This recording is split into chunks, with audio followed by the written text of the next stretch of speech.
조금 더 성만찬을 좀 더 참여했으면 좋겠다 하는 마음으로 매월 첫째 주마다 성만찬을 하고 있죠. 여러분들이 성만찬을 드릴 때 어떠한 감정과 어떠한 태도로 성만찬을 드리는지 제가 정확하게 알 수는 없지만 간단하게는 두 가지의 성만찬의 의미가 있습니다. 첫 번째는 무엇이냐면 예수님의 임재를 경험하는 것입니다. 우리가 성만찬이라는 것은 예수님의 이 살과 피를 함께 먹고 마시는 것입니다. 물론 이 개념 자체가 이해하기가 쉽지 않은 개념이지만 어쨌든 예수님과 함께 한 몸을 이룬다라는 예수님의 그 임재를 경험하는 것이 성만찬이라고 할 수 있습니다. 거기에 이제 또 하나 제가 매월 첫째 주에 예배 드리는 것은 성만찬을 통해서 예수님과 함께 하나가 되면서 이번 이제 새로 시작하는 한 달을 예수님과 동행하게 하여 주시옵소서, 예수님과 함께 하여 주시옵소서 라고 우리가 또 결단하는 그런 것을 여러분에게 또 말씀을 드렸었죠. 그런데 원래 이제 성만찬의 의미가 어떤 것인지에 대해서도 우리가 한 번 더 살펴보았으면 좋겠습니다. 이 두 가지를 말고 이 두 가지를 제외하고 또 다른 성만찬의 의미가 있다라는 것이죠. 그래서 오늘은 또 다른 성만찬의 의미에 대해서 좀 살펴보며 함께 은혜를 나누었으면 좋겠습니다. 예수님께서 성만찬을 제자들과 만찬을 나눌 때의 그 상황, 지금 어떤 상황이냐면 18절에 보면 그들이 자리를 잡고 앉아서 먹고 있을 때 예수님께서 말씀하셨다. 내가 진정으로 너희에게 말한다. 너희 가운데 한 사람 곧 나와 함께 먹고 있는 사람이 나를 넘겨줄 것이다. 지금 어느 상황이냐면 유다가 아는 내용이니까 유다가 이제 예수님을 팔려고 하는 지금 상황에 놓여 있는 거예요. 그러니까 지금 성만찬 하기 전의 상황인데 굉장히 긴장감이 흐르고 이 상황이 어떻게 흘러갈까 고조되고 있는 그런 상황입니다. 그런 상황에서 이제 바로 성만찬의 내용이 말씀이 나오는데 이 어떤 긴장감이나 고조되는 것이 하나도 없이 그것이 다 사라지고 유다도 등장하지 않고 제자들도 등장하지 않고 오직 예수님에 대한 말씀만 등장하면서 오로지 초점이 어디에 있어요? 예수님의 말씀에만, 예수님의 행위에만 초점이 맞추어져서 이 성만찬이 내 말씀이 진행되고 있다라고 보면 될 것 같습니다. 22절에 그들이 먹고 있을 때 예수님께서 빵을 들어서 축복하신 다음에 떼어서 그들에게 주시고 말씀하셨다. 예수님께서 빵을 들어서 축복하신 다음에 이렇게 떼었지만 우리가 보통은 저희 교회에서 하는 그런 빵을 생각을 하는데 이때 당시에는 이 빵이 아마 누룩이 없는 떡이었을 것이다. 우리 교회는 아니지만 간혹 그 맛없는 그 누룩 없는 전병 이런 것을 받아보신 적이 있는지 모르겠어요. 그래서 그런 누룩 없는 맛없는 빵, 아주 작은 떡이라고 할 수 있죠.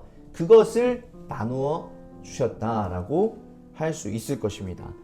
그러면서 그것을 떼어 주면서 뭐라고 말씀하시죠? 받으라. 그 다음에 이것은 내 몸이다. 내 몸이다라는 이야기가 굉장히 충격적인 이야기입니다. 어떻게 이 빵이 내 몸이 되겠습니까? 맞죠? 이 빵은 빵이고 몸은 몸이죠. 그런데 예수님께서 이 빵은 내 몸을 상징한다 라고 말씀을 하시는 것입니다. 그리고 그 다음에는 이제 잔을 들고 감사기도를 드리신 후에 그 잔은 많은 사람을 위하여 흘리는 나의 피, 곧 언약의 피다. 이렇게 말씀을 하시죠. 그래서 제자들은 예수님이 주는 이 떡과 이 포도주를 막 받아서 먹고 마시면서 그들은 예수님의 몸과 예수님의 피를 먹었다라고 생각을 하게 되는 거죠. 이때 당시에 이 제자들이 이런 의미를 알아들었을까요? 거의 알아듣지 못했을 것입니다. 추후에 나중에도 이런 과정들이 이 예수님이 하신 말씀들을 계속 연구하면서 신학적으로 정립이 된 것입니다. 그때 당시에는 이 몸을 먹고 이 피를 마신다라는 개념 자체가 굉장히 생소하고 낯선 일이었습니다. 예수님께서도 피채 먹지 말라고, 하나님께서도 피채 먹지 말라고 하셨기 때문이죠. 그래서 예수님께서는 이 정말 놀라운 일을 통해서 새로운 메시지를 주시고 계시는 것입니다. 이 새로운 약속을 주시고 있다라고 우리가 볼 수 있습니다. 먼저 제자들에게 이 떡을 주면서 이것은 내 몸이니라 이렇게 말씀하셨죠. 우리가 흔히들 목사님들이나 개신교에서 왜 원래는 이 누룩 없는 떡이라고 했잖아요. 동전과 같은 그런 떡들을 우리가 나눠주는데 원래는 그런 것인데 왜 교회에서 주로 이렇게 빵을 가지고 이렇게 찢으면서 이야기를 하냐면 예수님의 십자가에서의 그 몸의 찢김을 상징하는 것입니다. 그런데 그것은 이제 조금 더 이따가 말씀을 드리고요. 그 전에 우리가 먼저 생각해 봐야 될 게 뭐냐면 아까 이야기했던 그 누룩 없는 빵입니다. 신명기 16장 3절에 보면 예수님께서는 이 누룩 없는 빵을 통해서 무엇을 먼저 상징하시냐면 자신의 고난을 상징하십니다. 16장 3절에 보면 누룩을 넣은 빵을 이 제물과 함께 먹으면 안 됩니다. 이래 동안은 누룩을 넣지 않은 빵, 곧 고난의 빵을 먹어야 합니다. 여기에서 고난의 빵이라고 이야기를 합니다. 이것은 무엇을 상징하냐? 이는 당신들이 이집트에서 나올 때 급히 나왔으므로 이집트 땅에서 나올 때 이를 당신들이 평생토록 기억하게 하려 함입니다. 급하게 나오는 바람에 맛있는 빵을 만들지 못했다는 거예요. 그러면서 그게 이 이집트에서 있었던 그 고난을 상징한다라고 이 신명기에서는 이야기를 하는데 예수님께서는 이 누룩 없는 빵을 먹으면서 자신 역시 고난을 받게 될 것이다. 이것을 말씀하고 계시는 것입니다. 그런데 이 빵은 어떻게 했죠? 제자들에게 나누어 주었죠. 그러면 어떤 의미까지 되는 거예요? 예수님이 받게 되는 고난을 누구도 받게 된다? 제자들도 받게 된다. 라는 의미가 있는 것입니다. 물론 우리가 알고 있죠. 제자들이 다 도망갔어요. 다 도망가고 흩어졌죠. 배신과 배반이 있었습니다. 그러나 예수님께서는 그 흩어졌던 너희들이 다시 나에게로 오고 다시 믿음이 회복되어서 결국에는 그 고난에 동참하게 될 것이다. 이렇게까지 말씀을 하고 계시는 것입니다. 그래서 우리가 이 말씀을 통해서 우리가 알고 깨달을 수 있는 것은 무엇이냐면 우리 역시 예수님의 이 성만찬에 함께 참여하는 우리 역시 예수님을 믿고 따르는 우리 역시 우리의 삶 가운데도 무엇이 있다는 거예요? 고난이 있을 수 있다. 이야기를 하는 것입니다. 물론 예수님을 믿지 않아도 고난이 있을 수 있다 이렇게 생각하겠지만 예수님을 믿는 사람으로서의 우리에게도 고난이 따라간다는 거예요. 우리는 예수님을 따라가는 사람입니다. 예수님께서도 고난의 삶을 살아가셨다는 것이에요. 그렇기 때문에 우리 역시 믿는 사람의 삶 역시 고난이 함께한다라는 것이에요. 물론 차이가 있죠. 고난이 없다는 건 아닙니다.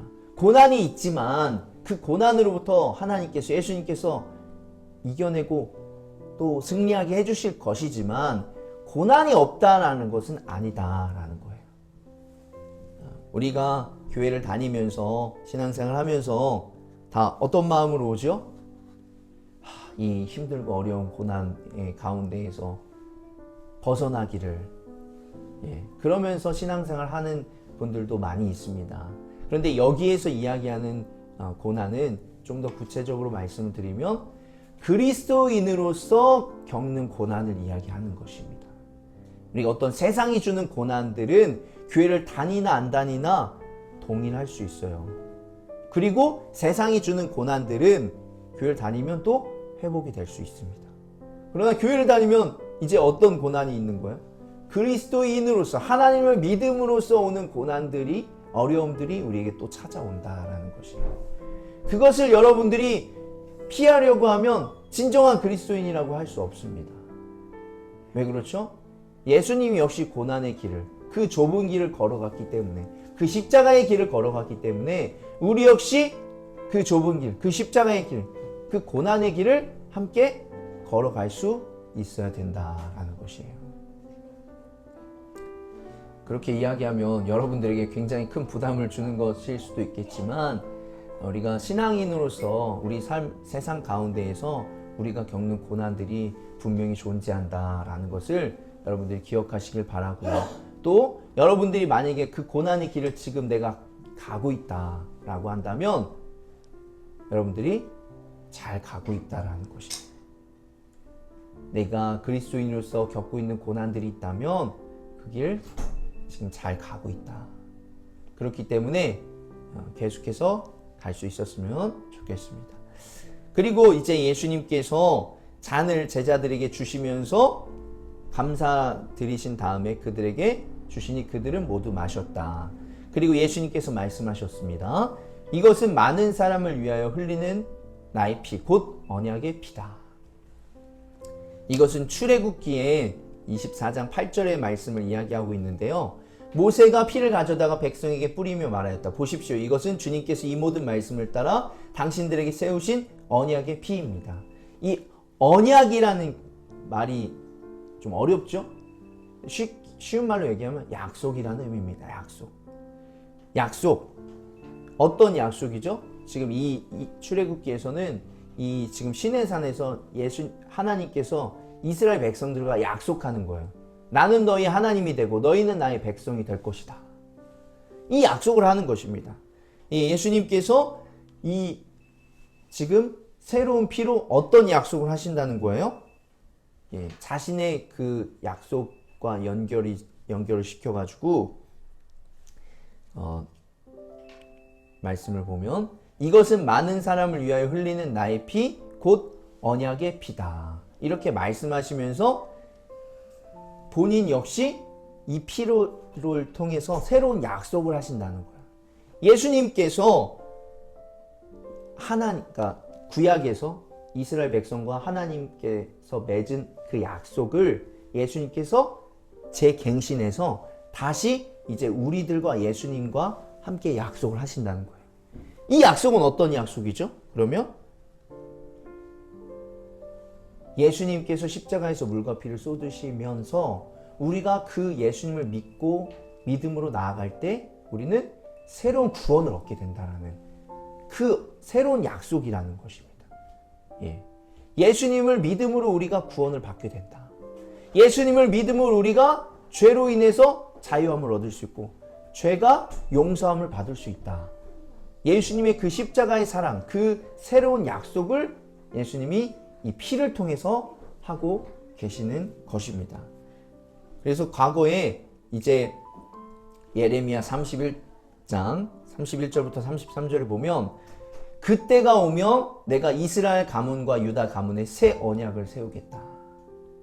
지금 이 예레미야가 시점이 어느 시점인지 아시죠? 출애굽기 훨씬 이후입니다.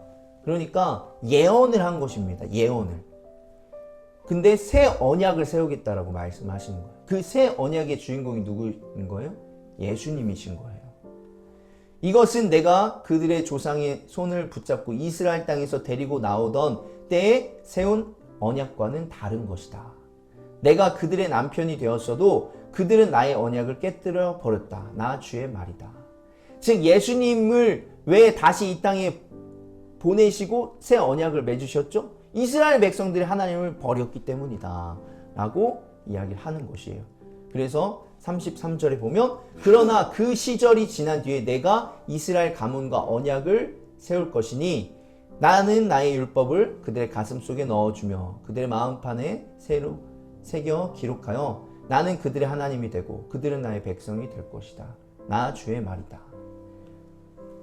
구약에 있던 언약을 신약 시대에 새롭게 다시 세우겠다라는 말씀입니다. 그리고 이 말씀은 스가랴 9장 11절에도 나옵니다. 너에게는 특별히 나와 너 사이에 피로 맺은 언약이 있으니 사로잡힌 내 백성을 내가 물 없는 구덩이에서 건져낼 것이다. 그러니까 예수님께서 지금 이 예레미야 31장과 스가랴 9장에 예언하신 이 말씀의 예언을 성취하고 계신다라고 보면 된다는 것입니다. 그래서 이 피를 마신다는 의미가 이런 의미가 있는 거죠. 그래서 언약의 피를 상징하는 이 포도주를 마신다. 이것은 예수님의 죽음이 가져올 그 은혜들을 상징한다라고 보면 됩니다. 그래서 우리가 아까 두 가지 말씀을 드렸죠. 우리 역시 믿는 사람에게도 고난이 있고 또한 이 예수님께서 물과 피를 쏟으시면서 우리에게 새로운 약속, 새로운 구원을 주신다라는 것을 기억하시길 바라고요. 이 말씀 후에 곧 어떻게 되죠? 이제 예수님께서 실제로 십자가에 못 박혀서 돌아가시는 그 구원 사건이 일어나게 되는 것입니다. 이것은 유대 시간으로 보면 이제 유월절 당일에 이 어린 양이 되어 주시는 거죠. 어린 양의 피, 이스라엘 백성들이 출애굽을 할 때 그 어린 양을 피를 문설주에 발랐어요. 문설주에 바른 그 사람들은 그 집은 살아났죠. 죽음으로부터 피해갈 수 있었다라는 것이에요. 그래서 예수님께서 우리의 이 유월절 어린 양이 되어 주신다라는 것입니다. 그래서 이 제자들은 우리 역시도 마찬가지지만 이 잔과 떡을 먹고 마심으로써 예수의 고난과 이 새 언약, 새 약속에 동참하게 된다라는 것입니다. 그리고 마지막으로 이제 결론의 말씀으로 어떻게 되느냐? 내가 진정으로 너희에게 말한다. 이제부터 내가 하나님의 나라에서 새 것을 마실 그날까지 나는 포도나무 열매로 빚은 것을 다시는 마시지 않을 것이다. 이 마지막 말씀은 무엇이냐면 이제 이 다락방에서의 최후의 만찬 이 떡과 잔을 먹고 마심으로 자신의 죽음을 연결시키는 것을 뛰어넘어서 장차 이제 종말에 베풀어지는 이 잔치까지도 연결시켜주는 것입니다. 그래서 이사야 25장 6절에 보면 만군의 주님께서 이 세상의 모든 민족을 여기 시온산으로부터 부르셔서 풍성한 잔치를 베푸실 것이다. 기름진 것들과 오래된 포도주, 제일 좋은 살코기와 잘 익은 포도주로 잔치를 베풀 것이다. 주님께서는 이 산에서 모든 백성이 걸친 수의를 찢어서 벗기시고 모든 민족이 입은 수의를 벗겨서 없애실 것이다. 주님께서 죽음을 영원히 멸하신다. 주 하나님께서 모든 사람의 얼굴에서 눈물을 말끔히 닦아주신다. 그의 백성이 온 세상에서 당한 수치를 없애주신다. 이것은 주님께서 하신 말씀이다. 즉, 지금 이 성만찬을 통해서 그리고 또 예수님의 이 죽으심과 부활을 통해서 결국은 새로운 잔치에 우리가 들어가게 된다는 것이에요. 그 들어가게 되는 것은 어떤 의미가 있어요? 우리의 어떤 고난과 앞에겠죠? 고난과 고통, 그리스도인으로서 겪는 고난, 세상이 주는 고난으로부터도 자유함을 누릴 수 있게 된다는 것이에요. 거기에는 죽음을 넘어서고 눈물을 닦아주시고 세상에서 당한 수치를 없애주실 것이다. 우리는 이것을 소망하며 하루하루 살아가야 된다라는 것이죠. 예수님에게는 이 유월절이 이제 마지막 유월절이었죠. 세 번째 유월절인데 더 이상 포도나무에서 난 것을 마시지 않는다. 하지만 하나님께서 그 모든 것을 완성하실 그때 하나님 나라에서 우리는 새 포도주를 먹고 마시게 된다라는 것입니다. 그래서 우리가 이 마지막 이 세 번째 함께 나눌 것은 우리가 예수님을 통해서 잔치에 들어가게 될 것이고 이 땅 가운데서 고난과 고통이 사라지고 그곳에는 수치가 없을 것이다. 우리는 이 소망으로 살아가야 된다라는 것입니다. 예수님을 믿는 믿음 안에서 소망이 되시는, 희망이 되시는 예수 그리스도를 붙잡고 하루하루 살아가실 수 있는 분들이 되시길 소망합니다. 그래서 우리에게 필요한 것은 인내하는 것입니다. 소망을 품고 하루하루 인내하면서 우리가 살아간다면 우리 역시 예수님이 말씀하신 그 잔치에 참여하게 되고 들어가게 될 줄로 믿습니다. 예수님께서 하신 새로운 약속 무엇이죠? 예수님을 통한 구원이 우리에게 임할 것이다. 우리는 이 새로운 약속을 기억하시면서 성만찬에 참여하시고 또 이 사순절, 고난절, 또 부활절을 또 보내실 수 있는 여러분들이 되시기를 간절히 소망합니다. 아멘.